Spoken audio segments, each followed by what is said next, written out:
Chapter 2. Breakup. Breakup. Noun. Dissolution of a unit, an organization, or a group of organizations. The Justice Department sometimes forces the breakup of a large corporation into several smaller companies. Jessie didn't get it. She just didn't get it. What was Evan's problem? He'd been acting like a weirdo for 2 days now, and it was 2 days ago that the letter had arrived. But why would he be so upset about that letter? This is a puzzle, Jessie told herself, and I'm good at puzzles. But it was a puzzle about feelings, and Jessie knew that feelings were her weakest subject. Jessie sat in the cool darkness of the basement and thought back to Monday, the day the letter had come. Everything had been normal. She and Evan were putting together a lemonade stand in the driveway when the mailman walked up and handed Jessie a bundle of letters. Evan never bothered to look at the mail, but Jessie was always entering contests and expecting to win, so she flipped through the letters right away. Boring, boring, boring, said Jessie as each letter flashed by. Hey, something from school, addressed to Mom. She held up a plain white envelope. What do you think it is? Dunno, said Evan. He was in the garage uncovering the small wooden table they usually used for a stand.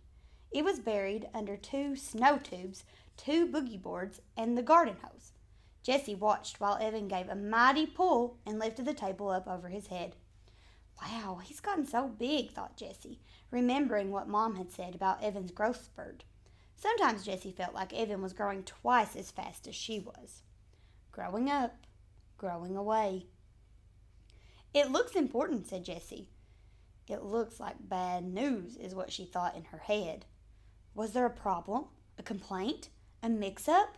All the nervousness she'd been feeling about skipping to 4th grade suddenly burbled up inside her. This table's really dirty, said Evan. Do you think we can just cover it with a lot of cups and the pitcher and no one will notice? Jessie looked. The table was streaked with black. No. Evan groaned. I'll clean it, said Jessie. Evan had only agreed to have a lemonade stand because it was one of her favorite things to do. The least she could do for him was clean the gunk off the table.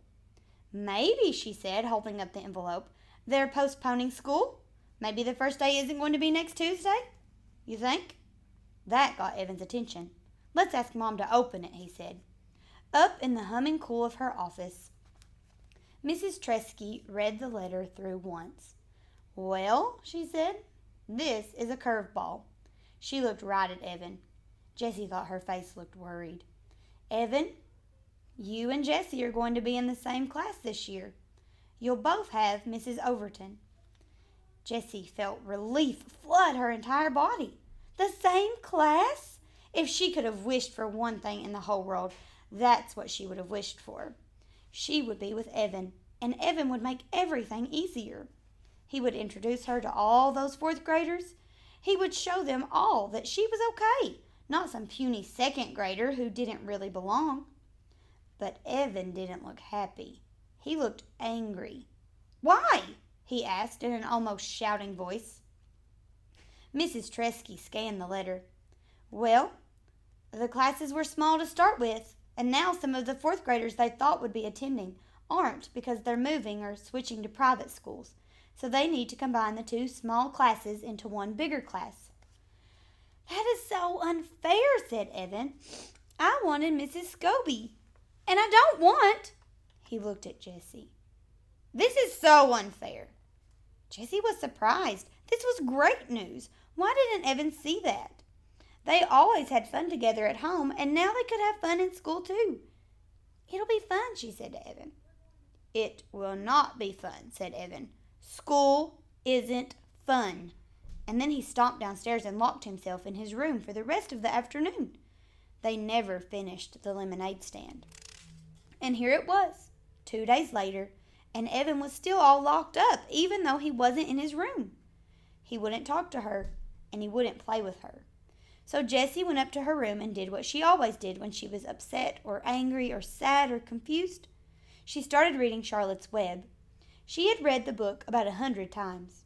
She was at the good part, the happy part. Wilbur had just been named some pig, and he was getting all kinds of attention from the Zuckermans and the whole town. But Jessie couldn't settle into that happy feeling, the one that usually came when Charlotte said, "I dare say my trick will work and Wilbur's life can be saved." Instead, she kept noticing an unhappy feeling, tap, tap, tapping on her shoulder. And it wasn't the unhappy feeling that came from knowing that Charlotte was going to die on page 171. It was Evan. She couldn't stop thinking about what he had said. Jessie could only remember one other time that Evan had said, "I hate you," to her. Grandma had been over and Evan needed help with his math homework. He had that frustrated, screwed up mouth look when he sometimes got mad with math, or spelling or writing reports. Mom called it his "he's a gonna blow" look. But Grandma couldn't help him because it was all Greek to her. So Jessie had shown him how to do each problem. Well, she just sort of jumped in and done the problems for him. That was helping, wasn't it? Grandma had called her a girl genius, but Evan had ripped his paper in half and ran upstairs shouting, "I hate you," just before slamming his door. That was last year. Jessie rested the book on her stomach and stared at the ceiling. People were confusing. She'd rather do 100 math problems than try to figure out someone else's mixed up feelings any day of the week. That's why she and Evan got along so well. He'd just tell her straight out, "I'm mad at you because you ate the last Rice Krispie treat." And then she could say, "Hey, sorry, I've got some Starburst in my room. You want them?" And that would be that. Evan was a straight shooter. Not like the girls at school, the ones who had started that club. She rolled over onto her side to get away from those thoughts. Across the room, against the opposite wall, she noticed the 3 pieces of foam core her mom had bought for Jessie's Labor Day project. Every year, the Rotary Club sponsored a competition for kids to see who could come up with the best display related to the holiday. This was the first year Jessie was old enough to participate, and she had begged her mom to buy foam core and gel pens and fluorescent paper and special stickers for her display. She was determined to win the prize money, $100. But she hadn't been able to come up with a single idea that seemed good enough.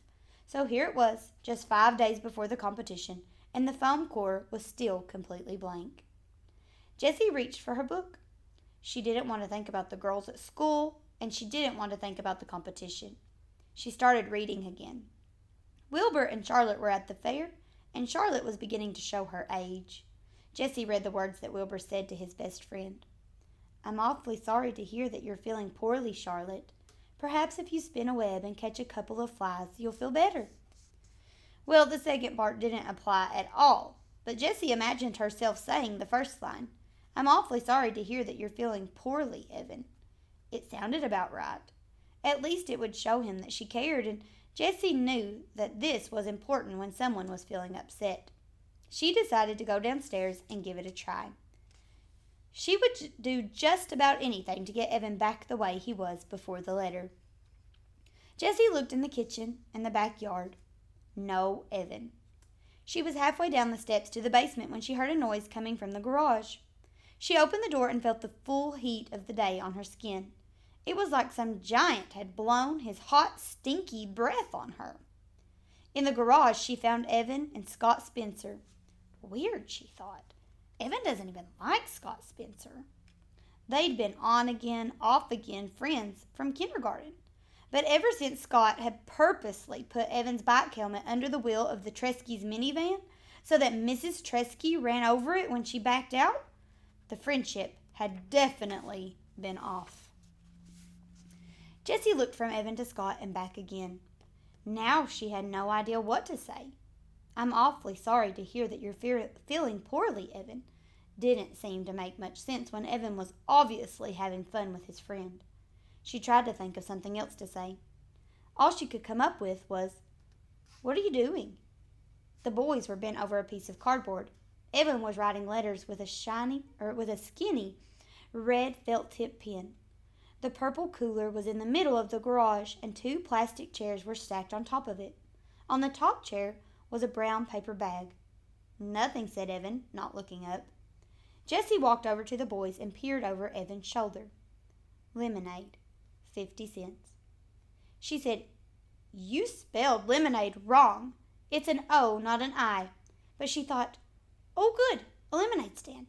My favorite thing to do." The boys didn't say anything.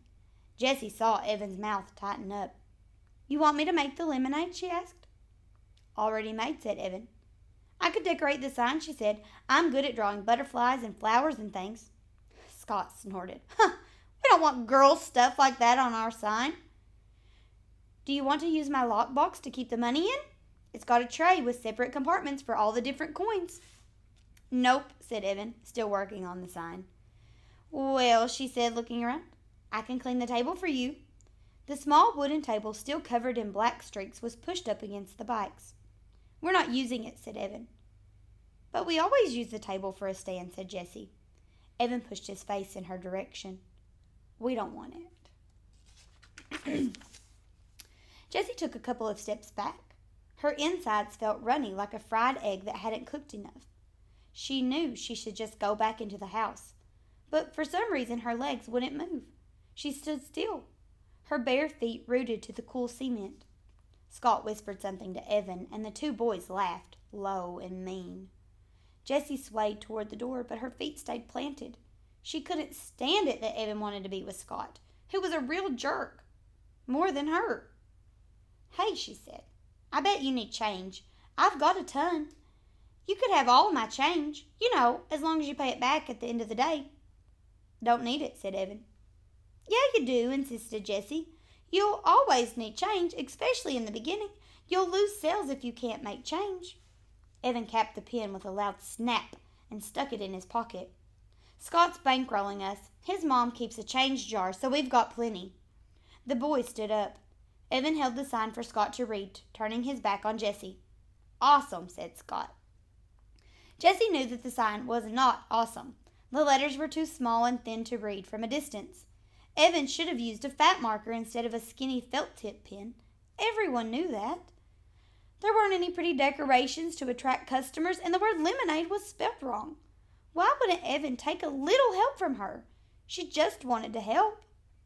Scott turned to her and said, "Are you really going to be in 4th grade this year?" Jessie's back stiffened. "Yep," she said. "Wow, that is so freaky." "Is not," she said, sticking her chin out. "Is too," said Scott. "I mean, you're a 2nd grader, and now you're going to be a 4th grader? That's just messed up." Jessie looked at Evan, but he was busy taping the sign to the cooler. "Lots of people skip grades," said Jessie. "It's not that big a deal." "It's completely weird," said Scott. "I mean, you miss everything from a whole year. You missed the whole unit on Antarctica, and that was the best. And the field trip to the aquarium, and the thing where we sent letters all over the country. Remember that, Evan? You got that letter from Alaska. That was so cool." Evan nodded, but he didn't look up. "It's not that big a deal," said Jessie again. Her voice stretched tight like a rubber band. "It's like you miss a year of your life," Scott said. "It's like you're going to die a whole year earlier than the rest of us because you never had 3rd grade. Jessie felt cold and hot at the same time. Part of her wanted to yell, "That doesn't make any sense!" But the other part of her felt so freakish, like Scott had just noticed she had 3 legs. Evan stood up and tossed the paper bag to Scott. Then he grabbed the plastic chairs with one hand. "Come on, let's go." He reached down to grab one handle of the cooler. Scott grabbed the other, and together they lifted it and began to walk out of the garage. "Hey, Evan," said Jessie, calling to their backs. "Can I come too?" "No," he said, without turning around. "Come on, please. I'll be a big help. I can do lots of things." "You're too young," he said sharply. "You're just a baby." The boys walked out. "You're just a baby?" Jessie couldn't believe Evan had said that. After all the stuff they'd done together, and he was only 14 months older than she was, hardly even a full year. She was about to yell back something really harsh, something stinging and full of bite, like, "Oh, yeah," when she heard Scott say to Evan, "Man, I can't believe you have to be in the same class as your little sister. If that happened to me, I'd move to South America." "Yeah, tell me about it," replied Evan, crossing the street. The words died on Jessie's lips. She watched Evan walking away, getting smaller and smaller. He was deserting her. He wasn't going to stand by her at school. He wasn't going to smooth the way for her. He was going to be on the other side with all of them, looking down on her, telling everyone that she was too young to be a part of the crowd, telling everyone that she didn't belong. "Fine for you, Evan Tresky," she said as she marched into the house, her fist balled up at her sides. "I don't need you. I don't need you to have fun. I don't need you to run a lemonade stand, and I don't need you to make friends in the 4th grade. Halfway up the stairs, she stopped and shouted, "And I am not a baby.